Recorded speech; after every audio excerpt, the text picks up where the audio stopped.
कहकशा खान। अस्सलामु अलैकुम व रहमतुल्लाहि व बरकातुहू। नहमदु व नुसल्ली अला रसूलिल करीम, अम्मा बाद। आज के इस पुररौनक महफिल में मेरा महवर गुफ्तगू है यौम आज़ादी। हजरात, आज हम 15 अगस्त के मौके पर पूरे हिंदुस्तान में जश्न आज़ादी के ताल्लुक से प्रोग्राम मना रहे हैं।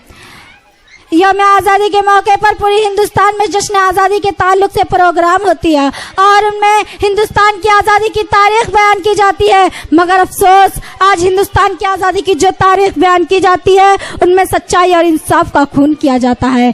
जंग आज़ादी की तहरीक का जिक्र करते हुए हिंदुस्तान के नामो नेहाद खैर ख्वाह लोग भूल से भी किसी मुसलमान का नाम नहीं लेते। हालांकि मेरे भाइयों और बहनों, हिंदुस्तान की तहरीक में जिस तरह हमारे हिंदू भाइयों ने मेहनत की, सिख भाइयों ने कुर्बानियां दी, इसी तरह हम मुसलमानों ने भी अपने खून से आजाद हिंदुस्तान की तारीख लिखी।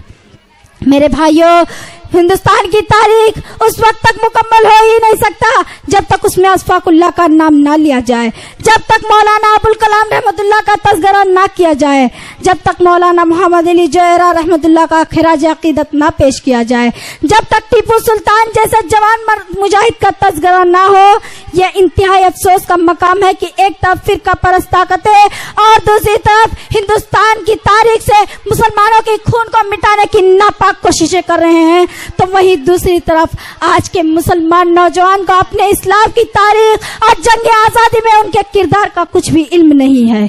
उसे जैसे और जिधर हाका जा रहा है वो इसी रुख पर चला जा रहा है। मेरे भाइयों और बहनों, आज बिरादराने वतन को यह बात बतला दीजिए कि मुसलमान हमेशा से अपने मुल्क और वतन का वफादार रहा है। हमारे नबी सल्लल्लाहु अलैहि वसल्लम जब मक्का के सरजमीन से रुखसत हो रहे थे, अहले वतन की जुल्म ज़्यादती थी, सब अपने वतन अजीज तरक कर रहे थे, तो उस वक्त आपके आंखों से आंसू जारी थी और आप खाने काबा की तरफ देखते हुए कह रहे थे कि मैं इसलिए ये शहर छोड़कर नहीं जा रहा कि मुझे इस सरजमीन से मोहब्बत नहीं, बल्कि इस सरजमीन के बासी मुझे रहने नहीं देते। मेरे भाइयों और बहनों, आज यौम आज़ादी के मौके पर हमें अपने दिलो दिमाग के अंदर एक बार फिर से आज़्म कर लेना चाहिए कि इंशाअल्लाह वतन के लिए कभी भी कुर्बानी देने की जरूरत पेश आए, ख्वाह वो कुर्बानी हमें अपनी माल से देनी पड़े या जान से, किसी भी सूरत पीछे नहीं हटेंगे। हमारे ही असलाफ थे जिन्होंने माता के तंबू तारीख कोठरियों में गुजारे। वलमाए सादिकपुर हमारे असलाफ थे कि जिनकी कोशिश की बदौलत आज हम आजाद हिंदुस्तान के फिजा में सांस ले रहे हैं।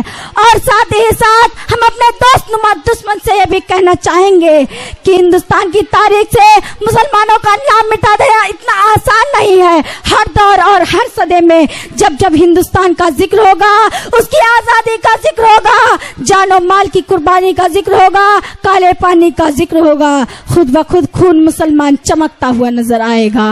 और हाँ, मुसलमान के दिल में वतन अजीज की किस कदर मोहब्बत है ये एक मुसलमान को साबित करने की जरूरत नहीं है, हिंदुस्तान की तारीख खुद उसकी गवाही देगी। बस आखिर में इतना कहना चाहूंगी कि हिंदुस्तान के मुसलमान अपने मुल्क के सरजमीन से मोहब्बत करते हैं, उसकी इबादत नहीं करते। वो वतन अजीज की मोहब्बत में सब कुछ कर सकते हैं, लेकिन उसको अपना माबूद नहीं बना सकते, उसके आगे सर नहीं झुका सकते। हमारे दौर के शायर ने एक बड़ी बेहतरीन बात कही है, मैं तेरी मोहब्बत में गिरफ्तार हूँ लेकिन, मैं तेरी मोहब्बत में गिरफ्तार हूँ लेकिन मैं तुझको खुदा समझू इम्कान नहीं है। वमा अलैना इल्लल बलाग। अस्सलामु अलैकुम व रहमतुल्लाहि व बरकातुहू।